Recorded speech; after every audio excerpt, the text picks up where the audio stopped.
뭐라고 해야 될까요? 피곤한 한 해라는 말씀 해주셨잖아요. 저도 그렇게 될 것 같아요. 연준 의장이 처음 이제 바뀌게 되잖아요. 신고식 같은 걸 할 때가 있어요. 케빈 허시가 내정되기 전에 트럼프 대통령은 금리를 인하할 수 있는 사람이 연준 의장이 될 것이다 이런 얘기를 했는데, 트럼프 대통령이 말하는 것과는 달리 되게 좀 긴축적인 행보를 이어가지 않을까? 빚을 내서라도 사야 될 거 아닙니까? 오를 건데. 근데 문제는 저만 그 생각을 하는 게 아니라는 겁니다. 그럼 내가 갖고 있는 건 덜 오르는데 다른 쪽이 많이 오른다 하면은,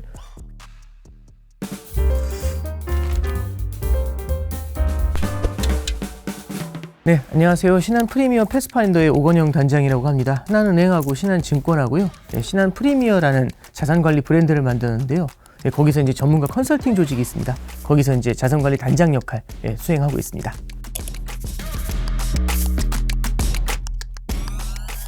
Certainly wants to cut rates. Youngest person ever to serve on the Fed. Got the whole package. Looks don't mean anything, but he's got the look. 케빈 허시라는 인물이 매우 떠오르고 있어요. 네. 이 케빈 허시가 누구인지. 이분은 이제 2006년부터 2011년까지 연준에서 이사로 근무를 했었던 사람이에요. 그때도 이제 FOMC에서 들어와가지고 금리 결정을 할 때 여러 가지 의사 결정을 했고요. 그때 당시에는 이분에 대한 제 기억은 매파로 기억이 좀 돼요.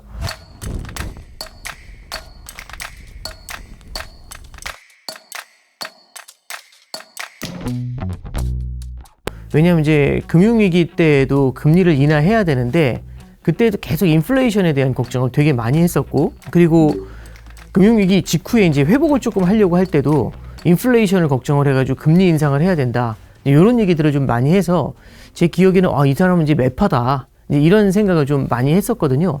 근데 이분이 이제 2017년도 트럼프 1기 행정부 때부터 트럼프 대통령이 이제 좀 약간 좀 점 찍었던 것 같아요. 그때는 파월 의장하고 케빈 허시하고 둘이 붙었었어요.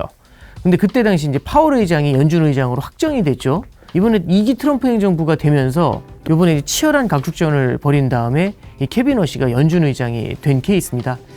이분 같은 경우는 그래서 시장에서는 매파라서 약간 금리 인하라든지 이런 데 좀 소극적이지 않을까, 이제 이런 얘기들은 좀 많이 하고 있는데, 작년 재작년부터 조금 스탠스는 바뀐 것 같아요. 물론 막 어마어마하게 돈을 풀어줘야 된다, 이제 이런 얘기를 하고 있지는 않지만, 금리 인하를 갖다가 늦게 하고 있는 연준을 비판한다든지 연준 내에 개혁을 원한다든지 이런 얘기를 좀 하고 있고요. 트럼프 대통령도 이분에 대해서 이제 관련된 걸 기자들한테 질문을 받아요. 이 케빈 허시가 금리 인상을 좋아하고 좀 이렇게 되게 좀 매파적인 것 같은데 어떻게 생각하냐 그랬더니, 트럼프 대통령이 이렇게 쉴드를 치더라고요. 나도 어떤 때는 금리 인상이 필요하다고 생각한 적이 있다, 뭐 이런 식으로 얘기하는 거죠. 케빈 허시가 내정되기 전에 트럼프 대통령은 금리를 인하할 수 있는 사람이 연준 의장이 될 것이다, 이런 얘기를 했는데, 그 이후에 이제 케빈 허시가 됐잖아요. 아마 여러 가지 관점에서 이제 트럼프 대통령의 의지하고 온라인이 맞아 있는 인물이다, 지금 현재로서는. 그렇게 해석할 수 있을 것 같습니다. 트럼프가 금리 인하에 올해 좀 집착하는 이유가 있을까요? 지금 트럼프 대통령 같은 경우는 미국 경제의 성장을 원하잖아요. 성장을 강하게 밀어붙이기 위해서는 중요한 거는 지금 인플레이션을 걱정하면서 금리를 높게 유지하는 게 아니라 성장을 위해 가지고 금리를 좀 낮춰줘야 된다, 이런 생각은 좀 하고 있고, 두 번째는 지금 미국의 재정 적자가 좀 큰 편이에요. 그럼 재정 적자가 크다는 얘기는 미국이 부채가 많다는 얘기잖아요. 그런 상태에서 지금 금리가 높은 상태로 유지가 되면은 트럼프 입장에서도 되게 여러 가지로 이자 부담도 크니까 재정의 부담이 훨씬 더 커질 수 있겠죠. 그래서 낮은 금리를 원하는 면이 강하거든요. 케빈 허시는 이제 그런 관점에서 트럼프 대통령이 좀 낙점했던 것 같고, 트럼프가 금리 인하를 원하는 이유는 방금 말씀드렸던 것처럼 성장과 그 다음에 재정의 안정, 이 두 가지가 큰 것 같습니다. 허시가 이제 낙점이 된 게 금융시장에 어떤 영향을 미칠까요? 케빈 허시가 내정이 되자마자 금융시장이 조금 출렁이는 면은 좀 보이고 있어요. 왜냐하면 이제 시장이 두 가지 기대를 갖고 있는 거죠. 트럼프 대통령이 원하는 사람이 임명이 되면 이 사람은 보나마나 금리를 많이 내려주는, 돈을 많이 풀어주는 사람이어야 되는데, 케빈 허시의 과거 전적을 보면은 매파적인 인식이 좀 남아있다라는 얘기를 좀 해드렸죠. 그러면 트럼프 대통령이 말하는 것과는 달리 되게 좀 긴축적인 행보를 이어가지 않을까? 라는 걱정을 할 수가 있어요.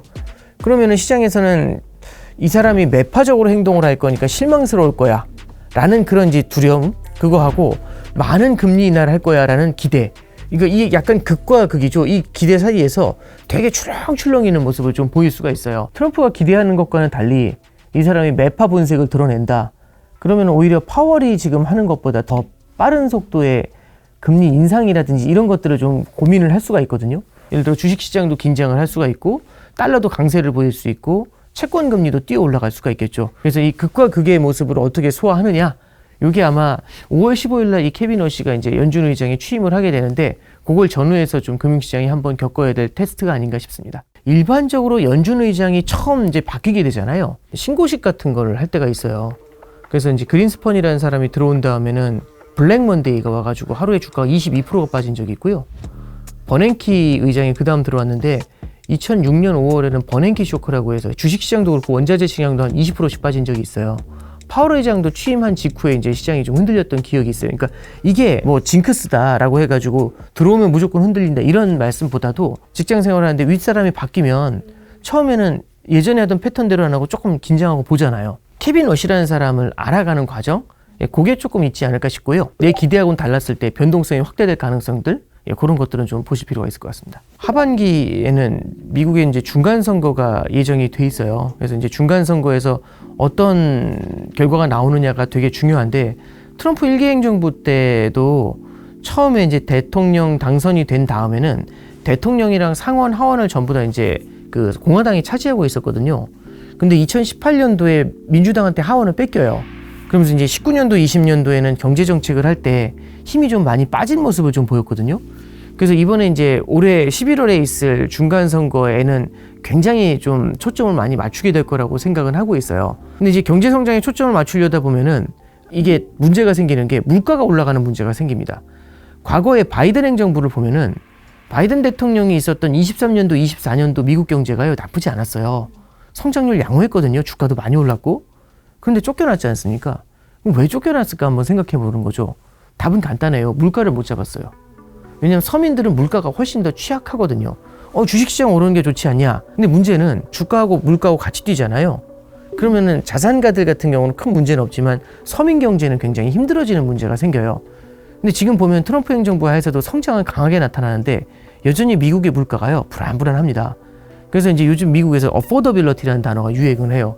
내가 돈 살 수 있는 능력? 그런 걸 얘기하는 건데 이 어포더빌리티의 핵심은 내가 월급이 얼마나 많아졌냐 이것도 있지만 물가가 얼마나 뛰었느냐 이것도 되게 중요해요.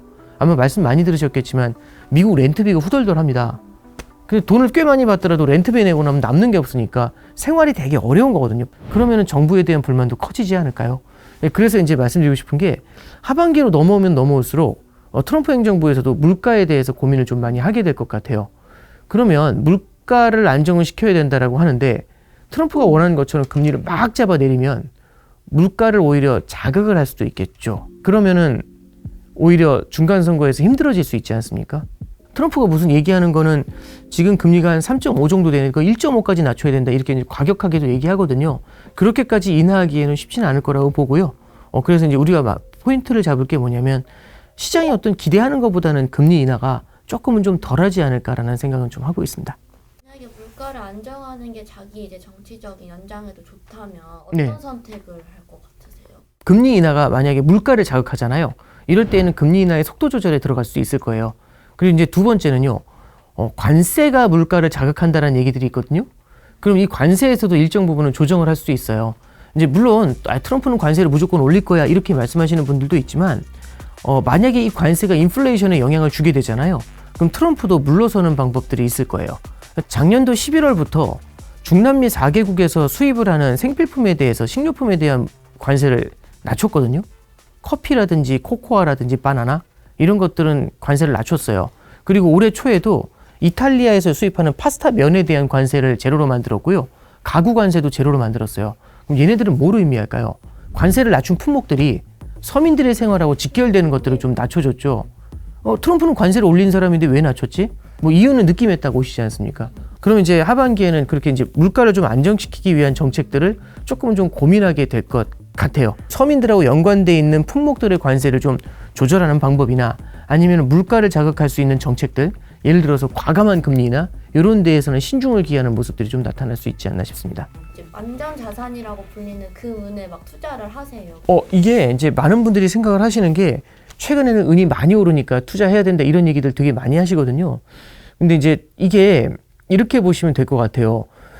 일단 금하고 은을 바라볼 때 이 자산은요, 대체 자산이라는 표현을 많이 써요. 대체 자산이라는 얘기는 무언가 과거에 우리가 일반적으로 투자하는 자산이 커버하지 못하는 그런 형태의 시나리오를 커버하는 게 대체 자산이거든요. 그래서 금은은 그런 관점에서 좀 바라봐야 되는데, 뭐랄까요, 완벽한 투자 자산처럼 생각하시면서 접근하시는 경향들이 좀 있어요. 그러면 이제 이게 하나의 쏠림을 만들어내게 되고 높은 변동성을 만들어낼 수 있거든요. 그래서 이렇게 보시면 될 것 같습니다. 금은 특히 최근에 각광을 받았던 이유가요, 이런 거죠. 첫 번째는 트럼프 행정부가 들어오면서 지정학적 리스크가 되게 상시화됐어요. 이게 보통 지정학적 리스크가 굉장히 커지게 되면은요, 종이돈에 대한 신뢰가 좀 떨어지는 경향이 나타나게 돼요. 이 종이돈의 가치를 갖다가 커버할 수 있는 게 골드거든요. 최근 보시면은 뭐 베네수엘라도 그렇고, 이란도 그렇고, 이스라엘 하마스도 그렇고, 그 다음에 이제 중국하고 대만하고의 어떤 불안불안한 모습들.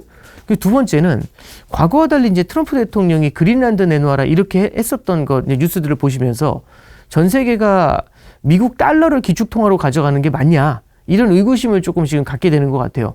그러면은 국가가 외환보유고로 달러를 많이 갖고 있다가 달러의 대안을 찾게 되는 거거든요. 그렇게 보고 있는 시각도 있습니다. 오를 요인이 굉장히 많잖아요. 빚을 내서라도 사야 될 거 아닙니까? 오를 건데.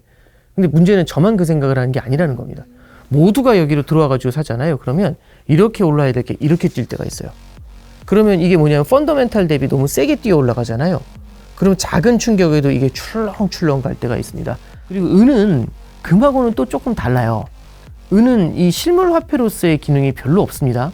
그리고 오히려 이제 원자재라든지 귀금속으로서의 가치를 좀 갖고 있는데, 전 세계 중앙은행이 금은 담지만 은을 담지는 않아요. 그리고 시장도 조금 금보다도 얇다 보니까요, 작은 유동성에도 많이 움직이는 모습이 좀 보이거든요. 그러다 보니까 은 가격 같은 경우는 금 가격보다 이 변동성이 훨씬 높습니다. 그래서 금은이 뭐 내일부터 오르니까 담아라 이런 말씀보다도 미래가 어떻게 될지 모르니까, 그런 관점에서 포트폴리오의 자산 중 일환으로 담는다라는 관점에서는 금과 같은 자산이 필요하다고 봅니다. 2026년에 우리가 가져야 할 약간 투자 전략을 어떤 거로 보세요? 저는 항상 똑같은 얘기를 하고 있는 것 같긴 한데요. 이게 쏠림이 너무 빠르고 큰 것 같아요. 2년 전만 해도 금에 대한 관심이 거의 없었거든요. 은에 대한 관심은 거의 제로에 가까웠습니다. 작년에 이제 하반기부터 금 투자, 은 투자 갑자기 확 불꽃처럼 일어나는 모습들이 좀 나타나요. 이제 매체에도 발달을 하고 하다 보니까 어떤 가격이 오르고 스토리가 붙는 쪽으로 계속해서 돈이 좀 몰리는 경향들이 나타나고, 그럼 내가 갖고 있는 건 덜 오르는데 다른 쪽이 많이 오른다 하면은 굉장히 빛의 속도로 이동을 하거든요. 이 따라가는 투자는 필연적으로 쏠림을 만듭니다. 그럼 모두가 뭘 특정한 걸 사려고 하면 싸게 살 수 있을까요? 비싸게 살 수 있을까요? 이럴 때일수록 넓게 깔고 가야 돼요. 여러 자산을. 이게 교과서적인 얘기지만 포트폴리오 분산 투자라는 건 미래를 알 수 없어서 하는 거예요. 미래를 알면 오를 것 같은 자산만 딱 찍어서 투자하면 되지 않습니까? 투자자분들하고 얘기하다 보면은 확언, 확신 이런 것들을 가지면서 한쪽에 굉장히 쏠려 있는 모습들을 좀 많이 보는데, 되게 뭐라고 해야 될까요? 피곤한 한 해라는 말씀 해주셨잖아요. 저도 그렇게 될 것 같아요. 연초부터 이미 뉴스들이 너무 많이 쏟아지지 않습니까? 이렇게 이제 피곤한 한 해일수록 넓게 펼쳐놔야지 그 피곤을 갖다가 좀 덜어낼 수가 있습니다. 작년에는 이제 트럼프 이제 2기 행정부가 들어서면서 연초부터 관세 부과하고 막 그런 이슈들이 있었지 않습니까? 올해는 또 중간 선거가 기다리고 있습니다. 굵직한 이벤트가 많잖아요. 그런 것들이 되게 중간중간 피곤한 변곡점들을 만들어낼 수가 있어요. 그래서 뭐랄까요, 뉴스 하나하나에 너무 따라가시는 것들보다는요, 말씀드렸던 것처럼 넓게 펼쳐놓고 균형 잡히게 유지하시는 게 필요하지 않나 싶습니다.